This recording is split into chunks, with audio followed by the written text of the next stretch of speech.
اس episode کی شروعات میں ہم دیکھتے ہیں کہ یونانی گاؤں میں تاتیوس سلطان کے زخم کا علاج کر رہا ہوتا ہے۔ اس کے ہاتھ کانپتے ہوئے دیکھ کر زگنوس کہتا ہے، تاتیوس تمہارا ہاتھ کیوں کانپ رہا ہے؟ جواباً تاتیوس کہتا ہے، شاید وہ دن گزر چکے ہیں جب میں ایک اچھا طبیب ہوا کرتا تھا۔ میری عمر کافی ہو گئی ہے، میرے ہاتھ کانپتے ہیں اور میری آنکھوں کی روشنی ختم ہو رہی ہے۔ پھر کھڑے ہو کر کہتا ہے، بیٹی الینا ذرا ایک بار یہ زخم تم بھی دیکھنا۔ یہ سنتے ساتھ ہی زگنوس کہتا ہے، مجھے معلوم نہیں تھا کہ تمہاری ایک بیٹی بھی ہے۔ جواباً تاتیوس کہتا ہے، یہ میری بیٹی نہیں ہے، لیکن جسے میں نے کھویا تھا اس میں اور الینا میں کوئی فرق نہیں ہے۔ یہ کئی ساری چیزوں میں ماہر ہے۔ اس کے ساتھ ہی الینا سلطان کے زخم کو دیکھنے لگ جاتی ہے۔ الینا سلطان کے زخم کو صاف کرنے کے بعد زخم داغ دیتی ہے، پھر زخم کو باندھتے ہوئے پوچھتی ہے، آپ کو زیادہ تکلیف تو نہیں ہوئی؟ جواباً سلطان مسکراتے ہوئے کہتے ہیں، نہیں بس تھوڑی سی۔ علاج کے بعد سلطان اس کا شکریہ ادا کرتے ہوئے کھڑے ہو جاتے ہیں اور کہتے ہیں، مجھے خوشی ہوگی اگر اس بات کی خبر کمرے سے باہر کسی کو نہ ہو۔ یہ کہتے ساتھ ہی سلطان آگے بڑھ جاتے ہیں اور زگنوس قیمت ادا کرنے کے لیے سونے کی پوٹلی آگے بڑھاتا ہے تو الینا کہتی ہے، اپنے سلطان کی خدمت کرنے کے لیے کوئی قیمت نہیں پاشا، برائے کرم یہ کسی ضرورت مند کو دے دیجیے گا۔ اس پر زگنوس مسکرا دیتا ہے۔ بورسا شہر دکھایا جاتا ہے جس کے محل میں بیٹھے سلطان مراد خط لکھ رہے ہوتے ہیں۔ قریبی میں ان کی بیوی حلیمہ اپنے بیٹے احمد کے ساتھ بیٹھی ہوتی ہے اور ننھے احمد کو چپ کرواتے ہوئے کہتی ہے، چپ کرو مت رو، دیکھو تمہارے بابا کام کر رہے ہیں، انہیں پریشان نہ کرو۔ یہ کہتے ساتھ وہ احمد کو چھوڑتی ہیں تو احمد چلا جاتا ہے اور سلطان مراد کہتے ہیں، میرے شہزادے کو چھوڑ دیں حلیمہ خاتون، ابھی یہ بچہ ہے، بچے کبھی ہنستے ہیں اور کبھی روتے ہیں۔ تو حلیمہ کہتی ہے، سلطان میں نہیں چاہتی کہ آپ پریشان ہوں۔ جواباً سلطان کہتے ہیں، میں پریشان نہیں ہوتا بلکہ اس کے برعکس میں خوش ہوتا ہوں۔ بیٹے اپنے بابا کے دلوں کے ترجمان ہوتے ہیں اور سب سے اچھا بیٹا وہی ہوتا ہے جو اپنے بابا کی پریشانیوں کو دور کر دے۔ یہ باپ کا وہ کھیت ہے جس سے اسے خوشی مل سکتی ہے۔ یہ سن کر حلیمہ کہتی ہے، میرے سلطان بہت خوب، بہت ہی زیادہ خوبصورت لکھا ہے، کیا آپ نے یہ احمد کے لیے لکھی ہے؟ تو سلطان کہتے ہیں، احمد کے لیے اور اپنے مرحوم بیٹے علاؤالدین کے لیے، لیکن ابھی اسے ختم نہیں کر سکا، ایک اور لائن کی ضرورت ہے۔ اس لیے میں ایک سپاہی وہاں پہ آتا ہے اور سلطان سے کہتا ہے، میرے خان پائے تخت سے ایک قاصد آیا ہے۔ سلطان محمد خان نے یعنی اس کے سامنے اور خان کو ہرا کر بغاوت کو کچل دیا ہے۔ یہ سن کر مراد خان بہت خوش ہوتے ہیں اور کہتے ہیں، اللہ ہمارے سلطان کی تلوار کو ہمیشہ تیز رکھے انشاءاللہ۔ بیٹے نے کر دکھایا اور دعائیں مقبول ہوئیں، ریاست اور اس کے بابا کی عزت کے لیے کراجہ محمد نے بہت اچھا کام کیا ہے۔ تو کراجہ کہتا ہے، اس کے علاوہ آپ نے کہا تھا کہ جب بھی ہما خاتون کی طرف سے خط موصول ہو تو چاہے کچھ بھی ہو جائے آپ کو دوں۔ یہ کہتے ساتھ ہی وہ خط مراد کو دے دیتا ہے۔ خط پڑھتے ہوئے مراد خان کہتے ہیں، جناب میری خوشی میرے پیارے مراد خان، جبکہ آپ بورسا میں ہیں، مجھے جب معلوم ہوا کہ آپ کا وقت اچھا گزر رہا ہے تو میں بھی شفایاب ہو گئی ہوں۔ میں جانتی ہوں کہ میری بیماری آپ کو پریشان کرتی ہے اور میری صحت آپ کو خوشی دیتی ہے۔ خط پڑھتے پڑھتے مراد خان بہت خوش ہوتے ہیں۔ یہ دیکھ کر حلیمہ غصے میں چلی جاتی ہے۔ تو ناظرین اب آپ کو بتاتے چلیں کہ ہما خاتون مراد خان کی دوسری زوجہ ہیں اور وہ سلطان محمد خان کی والدہ بھی ہیں۔ ادھر حیدرنی میں ہما خاتون اپنے بیٹے سلطان محمد فاتح کے ساتھ بیٹھی کھانا کھا رہی ہوتی ہیں اور کہتی ہیں، بغاوت کو کچلنے کے بعد تمہارے بابا کو تم پر فخر ہوگا۔ تو سلطان کہتے ہیں، میرے بابا کو صرف آپ کی پرواہ ہے والدہ، اور مجھے بھی آپ ہی کی پرواہ ہے۔ جواباً ہما خاتون کہتی ہیں، اگر اسے یقین نہ ہوتا کہ یہاں کے حکیم میری بیماری کا علاج ڈھونڈ لیں گے تو تم جانتے ہو کہ وہ مجھے یہاں ایک لمحے کے لیے بھی نہ چھوڑتے، لہٰذا فضول باتیں نہ کرو۔ شفا کی بات سے یاد آیا، مجھے اپنا زخم دکھاؤ۔ یہ کہتے ساتھ ہی وہ سلطان کا زخم دیکھنے لگتی ہیں تو سلطان ان کو روکتے ہوئے کہتے ہیں، چھوٹی سی خراش ہے والدہ۔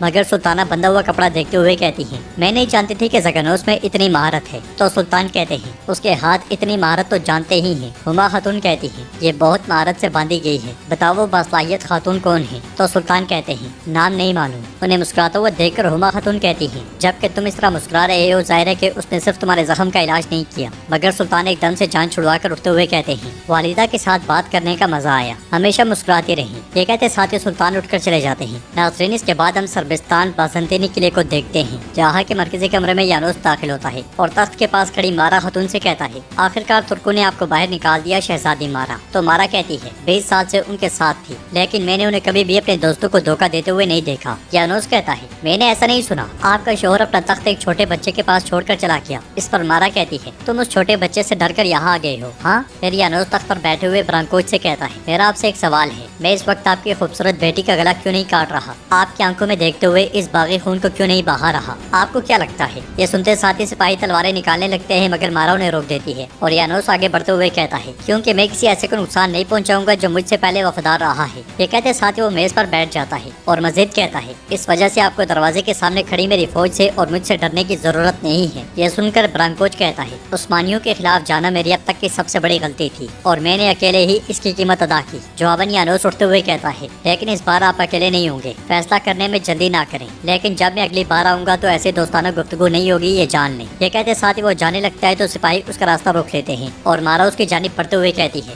سلطان محمد خان نے تمہارے لیے خبر خبر بھیجی ہے، اگر یہاں سے جا رہے ہو تو یہ ہمارے سلطان کی رحم دلی کی وجہ سے ہے۔ سلطان محمد خان نے کہا ہے کہ اگر تم اپنی غلطی قبول کرتے ہو تو معصوم لوگوں کو اس کی قیمت نہیں چکانی پڑے گی، یہ تمہیں آخری تنبیہ ہے۔ جواب میں یانوس کہتا ہے سلطان سے کہو کہ تمہارا اس کی بات کاٹتے ہوئے کہتی ہے ہمارے سلطان شیطان کی باتیں نہیں سنتے، کیا کر رہے ہو اور کس سے مل رہے ہو سلطان سب جانتے ہیں، مجھے امید ہے کہ تم باز نہیں آؤ گے اور اپنا سر گنوا بیٹھو گے۔ یہ کہتے ساتھ ہی وہ پھر سے تخت کے پاس آ کر کھڑی ہو جاتی ہے اور یانوس چلا جاتا ہے۔ ناظرین اس کے بعد ہم ایدرنی میں دیکھتے ہیں سپاہی کبوتر میں سے خبر نکال کر جندارلی کو دیتا ہے، جسے پڑھنے کے بعد اسحاق آغا پوچھتا ہے تو ابچی استاد کے گھر کی تلاشی لیں گے؟ ہاں، جواباً جندارلی کہتا ہے ترقی کے عادی ہیں، نئے ہتھیار بہت پسند کرتے ہیں، اسے خوش ہونے دو۔ یہ کہتے ساتھ وہ آگے بڑھ کر ایک کمرے میں آتا ہے اور سپاہی کو خبر دیتے ہوئے کہتا ہے یہ ہنگری کے بارے میں ہے۔ پھر اسحاق آغا اس سے کہتا ہے نوجوان نوجوان کہتے ہو لیکن وہ کیا کرتا ہے یہ سمجھنا مشکل ہوتا جا رہا ہے، میں حیران ہوں کہ تمہارے دماغ میں کیا ہے۔ جواباً جندارلی کہتا ہے اور خان نے اپنے گھر والوں کو چھوڑ دیا، میرے خیال میں وہ طاقتور بندوقوں کے ساتھ ہنگری کی مہم پر نکلنا چاہتا ہے۔ اسحاق آغا پوچھتا ہے کیا یہ آپ کو پریشان نہیں کرتا پاشا؟ اس کا خیال ہے کہ وہ نئے ہتھیاروں سے کچھ بھی کر سکتا ہے۔ یہ سن کر جندارلی کہتا ہے